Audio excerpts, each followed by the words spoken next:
All right. Be sure to head over to the Patreon page. Let me know what team you want to see me do a prediction video for. The football season will be here before you know it. So we got to get as many of these knocked out as we can. I'll be live on Patreon this afternoon, by the way, for college football NCAA 25. I got the game 4 or 5 days ago, but I had to, my capture card was broken. If you don't know what that is, don't worry about it. Anyway, I had to order a new capture card so that I could stream from the game to YouTube. So we're going to be on Patreon today. Today's Wednesday. Let's see, what time is it right now as I'm recording this? About 1:30. It's about 1:30 now. I'm going to be live on Patreon between 3 and 4, streaming NCAA 25. So all of you who are members over on the Patreon page, the link is in the description of this video. Head over to the Patreon page between 3 and 4 o'clock. You'll see a link over there. Click the link. We'll hang out and play some college football 25. All right, back with another prediction video for the 2024 college football season. Up today, the South Carolina Gamecocks, my all-time favorite punching bag. People ask me all the time about, your most hated team or rivals or whatever. I know Georgia's got several rivals, and South Carolina really traditionally isn't one of them, but I've told this story a bunch of times. Georgia is my favorite team. I'm a college football fan. Georgia's my favorite team. I grew up in Augusta, Georgia, which is on the border of South Carolina. And I had a lot of friends and acquaintances and things like that that were South Carolina fans. And so when I first started getting into college football, we would get together every year and watch the Georgia-South Carolina game. They used to have a big party down here every year the night before the Georgia-South Carolina game called the Border Bash. Some of you may have heard of that. If you're a Georgia or a South Carolina fan, we'd go to that every year.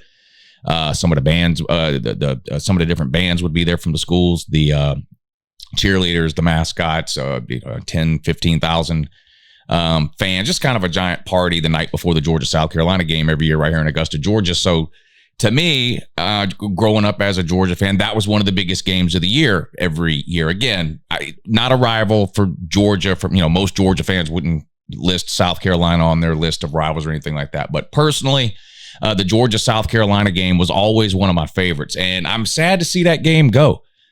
A lot of changes in college football over the last 4 or 5 years with realignment and expansion and NIL and transfer portal and all these different kinds of things. And, some of it maybe for the better, some of it maybe not. Some of the stuff I could live with, some of the stuff I could care less or not. But losing the Georgia-South Carolina game it is personal to me for those reasons. So I hate that game's not on the schedule this year for South Carolina for me to talk about. I hate that I don't get to watch that game this season, but it is what it is. We all kind of know the world of college football has been flipped on its head lately, but I am going to do a game-by-game prediction today for the South Carolina Gamecocks 2024 college football team. Now, I've done a whole series of these videos. I guess we've done 15 or so. I'm not sure the exact number. There's a playlist called 2024 predictions. I did Florida yesterday. I've been doing these for about a month now, so you can check that playlist out. See if your favorite team is on there or a team that you're curious about. My thoughts might be on that list. And we're going to keep these prediction videos going right up until the start of the season. So we still got another 4 weeks, 4.5 weeks really, to get these prediction videos out. Shout out to everybody over on the Patreon page. You guys have been great over the years. I've said it before. I wouldn't be able to do this full time without the support I get from those of you over on the Patreon page. So the post about the prediction videos is over there. Most of you have commented already, but if for some reason you're a member on the Patreon page and you haven't left a comment yet over on Patreon on my post about these prediction videos, make sure you get over there and do it soon. When I sit down to do these prediction videos every day, that's what I do. I head over to the Patreon page, I'll pull up that post about the prediction videos, and I scroll through the suggestions that you all have made about what teams you want to see me do a prediction for. Today, we pulled South Carolina off the list. So here we go. The link to the Patreon page is in the description of the video. So again, make sure you head over there because, the football season will be here before you know it. And if there's a team you want to see me do, I want to try to do it for you. So get over there and let me know on that post what team you want to see me do a prediction for. All right, South Carolina's up today. Not good last year. This will be Shane Beamer's 4th year in Columbia. The first 2 years were pretty good. In fact, he exceeded expectations. Now, no 10-win seasons. They're not competing for SEC titles or playoffs or anything like that in his first 2 years there. But the Vegas win totals for South Carolina in each of Shane Beamer's first 2 seasons were around 5 or 6, and he exceeded that both years. He went 7-6 his first year, 8-5 his second year. Appeared to be heading in the right direction.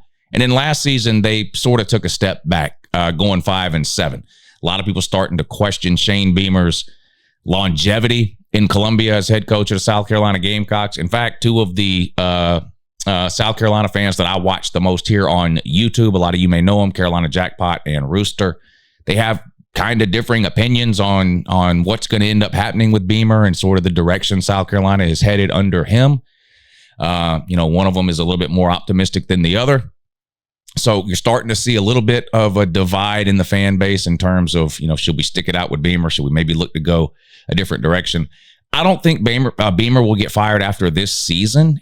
Even if it's a terrible, 3 or 4 win season, I don't think South Carolina is in a position to fire him after this season. However, if they don't make a bowl game this season, that would make 2 seasons in a row without making a bowl game after making a bowl game in his first 2.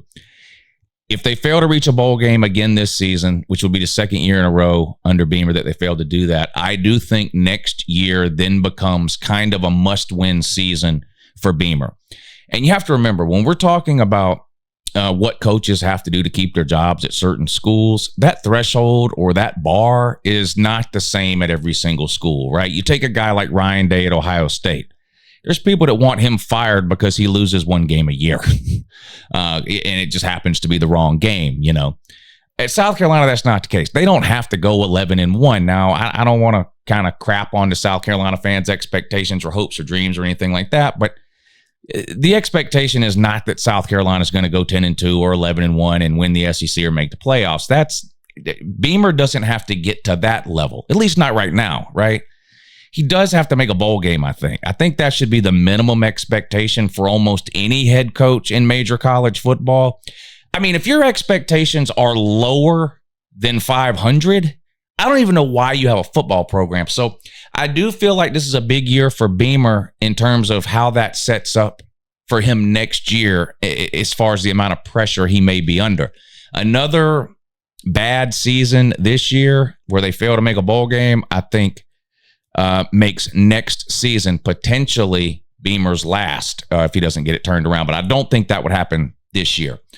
All right, let's talk about it. Shane Beamer, year 4, good season, bad season. That's just kind of how it's gone. Like we just mentioned, 7-6, 8-5, 5-7. They bring in a new quarterback this year. Spencer Rattler's gone off to the NFL. He did okay at South Carolina. Last year was actually one of the best seasons a South Carolina quarterback has ever had, statistically at over 3,000 yards passing, but he's gone off to the NFL. So they got a brand new QB. And of course, like I mentioned at the top of the video, the schedule has been turned on its head. So a lot of teams that South Carolina has been playing every single season as a member of the SEC East, you'll notice they don't play this year. They don't play Florida, for example. They don't play Tennessee, teams that you're accustomed to seeing South Carolina play almost every single year. They don't play Georgia. There are some familiar opponents on the schedule. You'll see when we put it up, they do play Kentucky, which they've been playing every year for a while. They do play Vandy. They do play Missouri. So those are kind of old familiar SEC East opponents. The rest of the opponents on the schedule, though, brand new for 2024. Let's take a look at the offense and the defense, what they lost, what's coming back, what they might look like this season. Then I'll put the schedule up and go through it for you. Mentioned Rattler gone off to the NFL after over 3,000 yards last year. Lenoris Sellers will be the quarterback that takes over for him. He's a redshirt freshman. He played some last year, and he's an athletic guy. He can run around. He's got the ability to really hurt you with his legs. He's got to develop not just as a passer, but just as a quarterback, right? Like that. A lot of times when we talk about quarterbacks, we kind of pigeonhole ourselves into, well, he can throw the ball really good, or he needs to work on his throwing, or he can run the ball really well, or I wish he was more mobile, things like that. There's a certain aspect to being a quarterback that is kind of hard to quantify statistically, and it's almost kind of hard to even talk about. But it's the ability to play that position and everything that goes into that, right? Memorizing the playbook, memorizing fronts and schemes and blocking protections and audibles and hot routes and just the millions of different little things that go into playing the position of quarterback, deciding when to make a throw and when not to make it. When to take the risk, when not to. It's just a lot of kind of immeasurable things that go into playing the position of quarterback. Lenoris Sellers has got to improve in that area of his game in mind. Just playing the position of quarterback. And not that he can't memorize the playbook or anything. That's not what I'm saying. Just he doesn't have a ton of college experience. He's one of these kind of mobile, athletic guys. You know, he needs some experience, kind of sitting in the pocket, progressing through his reads, getting them in and out of the right play, that kind of thing. And unfortunately, that's something that only comes with experience, and you can't get experience without playing. So we'll see how that goes. I do think there is a potential for South Carolina, particularly on offense, but I guess overall too, to get better as the season goes along if they can avoid key injuries. They don't recruit at the level of some of the big boys of college football do. Injuries can hurt any team, but when you don't recruit in the top 5 every single year and you have an injury, then the player that you are putting in to replace the injured player is most likely going to be a significant drop-off from the starter. Whereas at some other places, Bama, Texas, Ohio State, Georgia, these teams that tend to recruit in the top 5, top 10 every single year, in a lot of cases, their backups are just as talented as the starters. The only difference between the two might be experience. South Carolina's got to avoid the injuries, but I think they're a team that could get better as the season goes along, and part of that will be the development of Lenore Sellers at the quarterback position. So we'll see how that works out.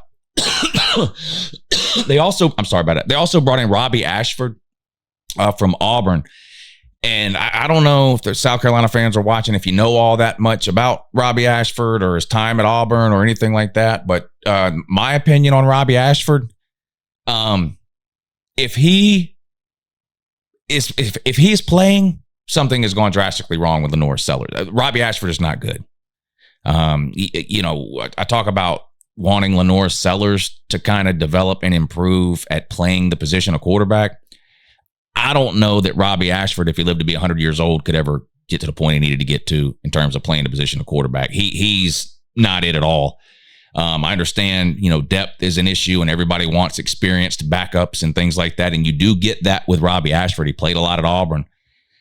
But if for some reason Lenore Sellers is, I don't name these people, Lenore Sellers, if for some reason Lenore Sellers is so bad that they make the decision to go with Robbie Ashford, then chances are this season has been a total loss, in my opinion. He's just not an SEC level quarterback. Not to say that Lenore Sellers is or isn't. Haven't seen enough of him to make that determination. But my opinion of Robbie Ashford as an SEC quarterback is not that high. So South Carolina fans really should have all their eggs in the Lenore Sellers basket, in my opinion. At the running back position, now here's an area where I think they have drastically improved. You know, a couple of years ago, they lost Marshawn Lloyd to the transfer portal, and he ended up at Southern Cal. And I came on here and I told you I thought that was a big loss. Turned out it was. It was a huge loss. South Carolina had a hard time running the ball last year, and defensively they couldn't stop the run, and that's just a horrible combination in the SEC. I mean, if you can't run the ball and you can't stop the run, you go 5-7, which is what happened to South Carolina last year. But they went into the transfer portal this year and brought in that kid from Arkansas, Rocket Sanders. Raheem, I think, is his actual name. They call him Rocket Sanders. I like him. Now, was he a Heisman candidate at Arkansas? No, but they were terrible last year, and he's sort of hitting the portal, kind of giving himself one last shot, maybe to try to show what he can do heading into the NFL draft after this season. But I do like him. He's fast. He's quick. A ton of SEC experience. He can run between the tackles. He can take it out wide for the home run. He's really good. I like him. I think he's better than anything South Carolina had last year. Is it going to matter? Because that offensive line was really, really bad last year. Now, they did have a ton of injuries. That's true. But this is college football. Unfortunately, injuries are a part of the game, and I talked about it earlier. A team like South Carolina is just going to have a hard time overcoming that. Now, South Carolina had an inordinate amount of injuries, particularly to the offensive line last year. In fact, you might remember Shane Beamer complaining about that. Remember the hot dog press conference early in the season last year where, South Carolina lost the game and Shane Beamer came out and basically blamed the hot dog vendor for holding up the team at halftime or whatever it was. That's sort of what people remember. But in that same game, he talked about injuries to the offensive line and different things like that in that same press conference. They've obviously got to avoid that. So, I guess if you want to look at the positive side of the offensive line situation for South Carolina, because of the injuries last year, they were forced to play a lot of people on the offensive line. So those players gained a lot of experience that maybe otherwise they wouldn't have gained. But they were not very good at all. They gave up 41 sacks. 41. That's over 3 a game. That's an average of over 3 a game. They played 12 games. 3 a game would be 36 sacks. So they give up over 3 sacks a game on average. Not good. And that was with Spencer Rattler, a pretty mobile QB. Now, Lenore Sellers is mobile too, but the point is, it's not like you got a statue back there who's holding on to the football for half an hour, and that's why you're getting sacked. No, you got a guy in Spencer Rattler who was able to get around. Still gave up 41 sacks last year. That offensive line is going to have to get a whole lot better. Now, again, it's experienced. A lot of those players are back after being injured last season, but they're going to have to take massive step forwards along the offensive line if they want it to really matter that they brought in Rocket Sanders at the running back position, never mind protecting the quarterback to help set up this passing game. Speaking of the passing game, the wide receivers and tight ends, Nick Harbor, former 5-star, I've gotten mixed opinions from talking to South Carolina fans on him. He's really, really fast. He's a track guy. He qualified for the Olympic trials. I don't believe he actually made the Olympics, but he came close. But anyway, so he's full-time devoted to football now, and he's super, super fast. If you're a Georgia fan watching this video, he's a bigger version kind of Arian Smith. Arian Smith has world-class speed as well, but what's his problem? Well, he's got two problems. Number one, staying healthy. I'm talking about Arian Smith now at Georgia. Has a hard time staying healthy. And last year, he just couldn't catch the ball. He had more drops than he did catches last season. Nicholas Harbor is finding himself in a similar boat. Now, he's not undersized like Arian Smith is. He's got all the speed, but he's got to learn to play. Just like Lenore Sellers got to learn to play the position of quarterback, Nicholas Harbor's got to learn to play the position of wide receiver. Route running, timing, things like that. He's got the speed. The hands will come. You're hoping, if you're a South Carolina fan, the route running, things like that. But he's a 5-star. He's a hell of an athlete, and he's going to get a ton of playing time for South Carolina. And the good news is he's 6'5". And the reason that's good news is because there is not another wide receiver on South Carolina's roster that's over 6'2". So as a whole, their wide receiver room is extremely short. I talk a lot of times about Georgia having a bunch of slot receivers and no real wide receiver ones. This is an amplified version of that. They've got one wide receiver over 6'2", and it's Nicholas Harbor, and he's basically learning how to play wide receiver on the go at the college level after being a track star in high school.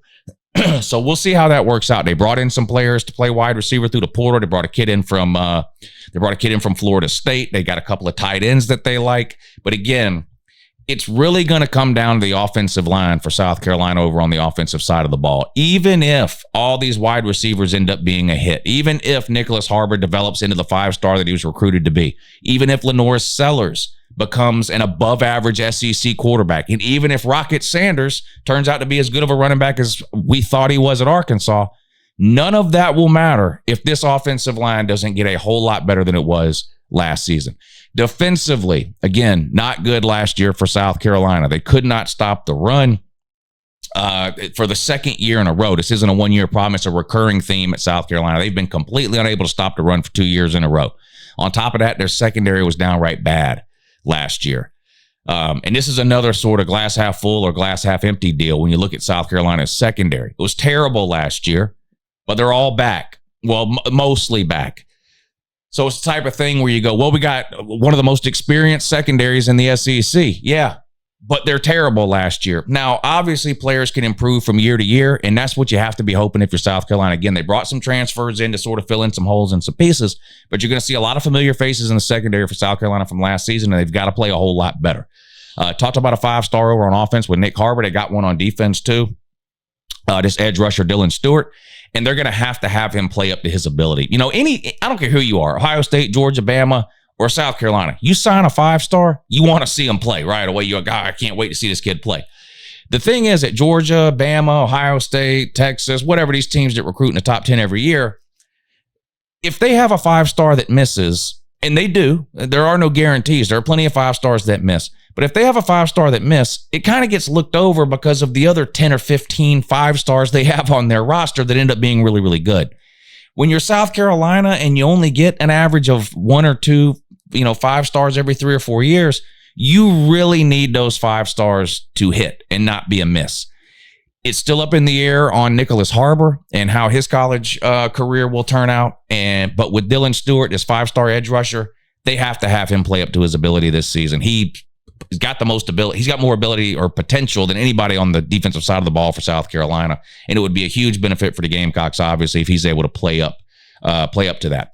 Some more good news at linebacker to get Debo Williams back, a bright spot on last year's defense. He returns. He probably, I say Dylan Stewart's got the most potential of any player on South Carolina's defense, and that's probably true with the 5-star rating. But in terms of the best player they have coming back from last year, it might be that linebacker Debo Williams. Again, it's going to come down to the ability to stop the run. It sounds simple, but you can really break down South Carolina offensively and defensively into the run game. Will they be able to run the ball, right? You could take the best quarterback on the planet. If he's got no running game at all, it becomes that much more difficult for him to throw the ball. South Carolina's got to be able to run the ball with Rocket Sanders. The offensive line's going to have to open up some holes so that Lenoris Sellers can then work off of that into the passing game. And the same goes for the defense. If they can't stop the run, it's going to be another long season for them defensively. Again, the secondary is not the best in the world. But if you're able to stop the run and put teams in obvious passing situations, then maybe South Carolina finds themselves in a spot where this 5-star edge rusher is able to pin his ears back, get some pressure on the quarterback on obvious passing downs, and it's obviously a benefit to the secondary when they know the other team has to pass the ball. But again, it all starts with them being able to stop the run. We'll see if they can do it. What does Vegas think about South Carolina's chances in 2024? Well, unfortunately, they're not very high on our buddies up in Columbia. The over-under win total for South Carolina, according to Vegas, is 5.5 wins. So obviously you can't win 5.5 games. This is a betting number. So people who like to bet on college football, they bet over or under a certain number of wins for a team. That number moves up and down based on how people are betting on a specific team. And so this number gives us an idea of what the betting public or what the college football public or the average fan thinks of a team heading into a season, and their win total is 5.5. So they're expected to win 5 or 6 games. Let's put the schedule up on the screen. I'm going to go through it game by game, and I'm going to try to give you a winner and a loser for every single week, tell you what I think about South Carolina's chances this year. All right, they start off with Old Dominion, and then they've got an SEC game right away. So, when you're a team like South Carolina, maybe this would be a good year to have your schedule kind of front-loaded with a couple of lower classification schools, and we see some schedules that are like that. You have that with Old Dominion in week 1, but then right into the fire week 2 on the road at Kentucky. I do think you'll beat Old Dominion at home in week 1, and I think this is a very important game for Lenoris Sellers, that new quarterback. He has got, it's not enough for South Carolina to just beat Old Dominion in week 1. Because of this game they have in week 2, it's on the road against Kentucky, one of the most physical teams in the SEC. South Carolina's got to establish the ability to run the ball against Old Dominion, and Lenoris Sellers has got to have a good game. Get comfortable with Nicholas Harbor. Find a number 2 option, whether it's one of those tight ends, a transfer wide receiver, whatever it is.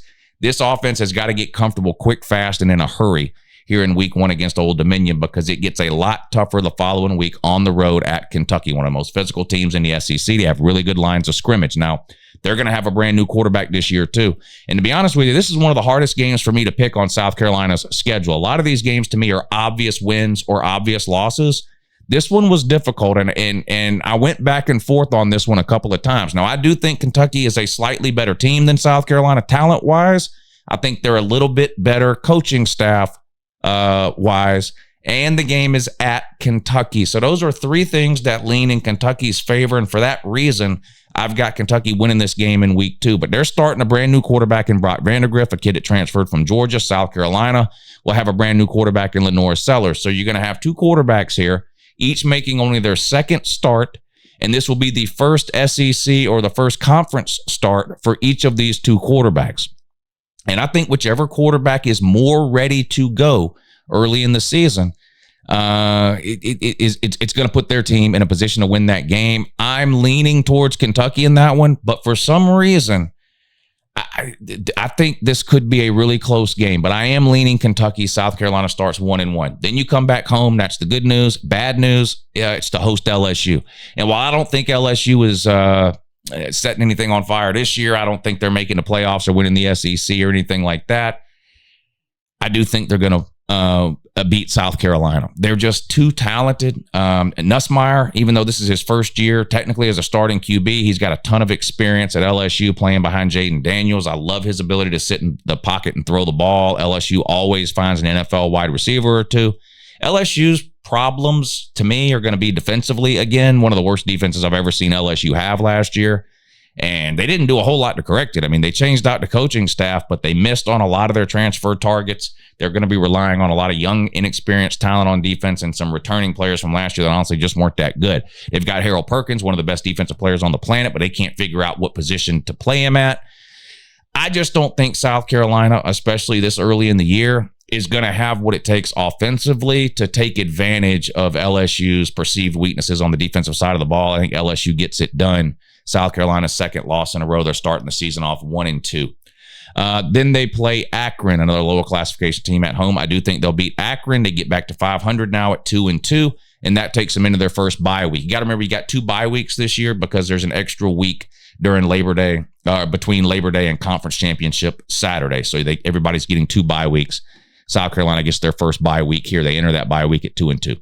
You come out of that bye week, and my God, this is a brutal stretch of games here. They host Ole Miss, a top 10 team no matter where you look. Then they're on the road at Bama, a top 10 team no matter where you look. And then in back-to-back weeks, after you go on the road to Bama, you got to turn right around the next week and go on the road to Norman, Oklahoma, a top 15-ish type team no matter where you look. I think they lose all 3 of those games. To me, Ole Miss, Bama, and Oklahoma are all just so much more talented right now than South Carolina is, and 2 of those 3 games are on the road. Now, I love to look for potential upsets in the world of college football, and every time I do these prediction videos, I try to find at least one game on there where I'm like, all right, this is the one. No one's going to expect South Carolina to beat this team, so let me give them a win there.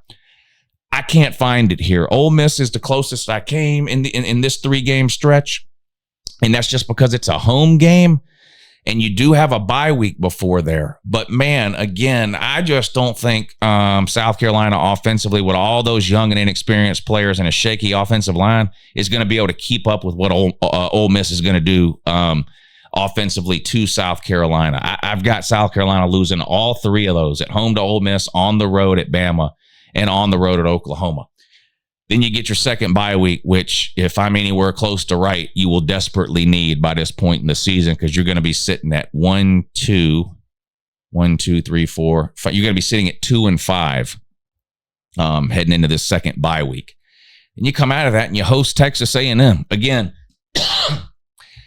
I tried to give you a win in this game. It's after a bye week. It's at home. Texas A&M's got a new coaching staff. The issue is they're just so much more talented than South Carolina. And even though the coaching staff is new, I really like Elko. I mean, look what he did at Duke. He's got way better pieces to work with at Texas A&M. Now, again, like LSU, I don't think Texas A&M's winning 10 games or winning the SEC or making the playoffs or anything like that. But South Carolina and Texas A&M have been playing every single year since Texas A&M joined the SEC over a decade ago. South Carolina's beat them one time. Nothing about this South Carolina's team tells me this is going to be the second time they beat Texas A&M. I've got them losing again. That's their 4th loss in a row. On the road at Vandy, a win. Vandy, not only one of the worst teams in the SEC, one of the worst teams in the entire Power 4. And you can make the case that they're not even, if they were a group of 5 team, Vandy probably wouldn't even be in the upper half. They're really, really bad. Here's the upset. You beat Vandy on the road. You come back home. I think you beat Missouri. Now, a few different things going on here. Number one, I try to find an upset on every schedule. All right. Number 2, most teams over the course of a season, whether you're talking about top 5 teams or unranked teams, most teams over the course of a season will win at least one game they're not supposed to win and lose at least one game they're not supposed to lose. It just happens. It's a home game for South Carolina. They play Vandy the week before. Now, while that's not a bye week, it's pretty close to a bye week for South Carolina playing Vandy. What is Missouri doing the week before this South Carolina game? They're hosting Oklahoma. Missouri used to be in the Big 12 with Oklahoma. It not necessarily a rivalry game, but a rekindling of an old matchup, Missouri and Oklahoma. Missouri's expected to be a really good team. I think they're going to have a really good record. It's up for debate how good of a team they may end up being. The quarterback is back. Brady Cook, I believe is his name. Luther Burden, of course, maybe the best wide receiver in college football, definitely top 5. They lost a lot on defense. We'll see if that catches up with them. But in any case, I expect Missouri to be a good team with a really good record. But look what they're doing the week before this South Carolina game. They're hosting Oklahoma. I've already done a Missouri and an Oklahoma prediction video just like this one, and I think Missouri beats Oklahoma the week before, which is going to be one of the biggest home wins for Missouri in a long, long time. Not that Oklahoma will be a top 5 team or anything like that, but just because of the significance of that game. You know, Oklahoma was this king of the mountain sort of beast in the Big 12, them in Texas. Missouri was kind of an also-ran who competed every once in a while. This would be like Missouri is kind of knocking off the big kid on the block from the old Big 12. In other words, I think it's going to be a big emotional win the week before for Missouri. They then have to regroup and go on the road to one of the toughest environments in the SEC, Williams-Brice Stadium. And I think South Carolina gets their one win that they're not supposed to get that week at home against Missouri. You follow that up with your third win in a row at home against Wofford. So you're on a 3-game winning streak here, heading into the in-state rivalry game, non-con rival game every year, last game of the season, Thanksgiving weekend, on the road at Clemson. I'm not high on Clemson. I don't think Cade Klubnik's very good. I think they have offensive line issues. I think the defense is going to slowly decline over time now that Venables is gone. They're not recruiting in the top 10. They refuse to use the portal. They don't have any idea how to apply NIL. It's a mess there, in my opinion. Now, it's a mess that started as one of the best, most talented teams in the country. It's not going to unravel overnight at Clemson. But they have gotten progressively worse every year since 2020. They had like 0 losses, 1 loss, 2 loss, 3 loss. Last year was 4 losses. Clemson looks like about a 4-loss team again to me this coming season. And I've already done a Clemson version of this video. So if you want to click back and hear more of my thoughts on Clemson, you can do that. I don't think it's impossible for South Carolina to pull this off. They beat Clemson 2 years ago on the road in Death Valley, but I can't predict it right now. I still think Clemson overall is just more talented. I like Dabo, despite his flaws. I like him better right now than Shane Beamer, and it is played there. So I admit it could be a good game. It's a rivalry deal. We see a lot of weird things. Anything can happen. Throw the record books out, all that deal. I get it. But I've got South Carolina dropping that one on the road at Clemson. That puts South Carolina at 5-7, according to my prediction here. Again, Vegas has them at 5.5, so I'm a little bit under that. I could see a scenario where South Carolina does get bowl eligible. I've got them losing to Kentucky. I don't think it's out of the realm of possibility that South Carolina finds a way to win that one. I've got them losing to LSU. That's a home game. If LSU is a little bit worse than I think they'll be, I guess it's possible they pull off an upset there, especially if South Carolina offensively is further along in week 3 than I expect them to be. But I've got both the Kentucky and LSU games as losses. That 3-game stretch, Ole Miss, Bama, Oklahoma, I don't see any way South Carolina wins any of those 3 games. To me, those are 3 legitimate playoff contending teams there. Well, 2 legitimate playoff contending teams and maybe one kind of outside looking in playoff team in Oklahoma. But 2 of those 3 are on the road. So I don't, it's hard to imagine I'm wrong about any of those 3. Texas A&M, again, a home game following a bye week. Maybe South Carolina finds a way to pull that one off, and maybe I'm wrong there. Or maybe the Clemson game. So I could see a scenario where South Carolina becomes bowl eligible at 6-6. I could also see a scenario where they go 3-9. I mean, yeah, I've got the win over Mizzou, definitely not a guaranteed win. That would put you at 4-8 instead of 5-7, and then you just drop any one of the other wins you have. And so 5-7, I think, is probably right. It's obviously a lot harder to pick the exact wins and losses than it is to just state what I think a record will be. So there you go. I've got you at 5-7 wins against Old Dominion, Akron, Vandy, Mizzou, and Wofford. All right. Be sure to head over to the Patreon page. Let me know what team you want to see me do a prediction video for. The football season will be here before you know it. So we got to get as many of these knocked out as we can. I'll be live on Patreon this afternoon, by the way, for college football NCAA 25. I got the game 4 or 5 days ago, but I had to, my capture card was broken. If you don't know what that is, don't worry about it. Anyway, I had to order a new capture card so that I could stream from the game to YouTube. So we're going to be on Patreon today. Today's Wednesday. Let's see, what time is it right now as I'm recording this? About 1:30. It's about 1:30 now. I'm going to be live on Patreon between 3 and 4. streaming NCAA 25. So all of you who are members over on the Patreon page, the link is in the description of this video. Head over to the Patreon page between 3 and 4 o'clock. You'll see a link over there. Click the link. We'll hang out and play some college football 25. Appreciate you watching. Be sure to let me know down below what an idiot I am, and have a good morning.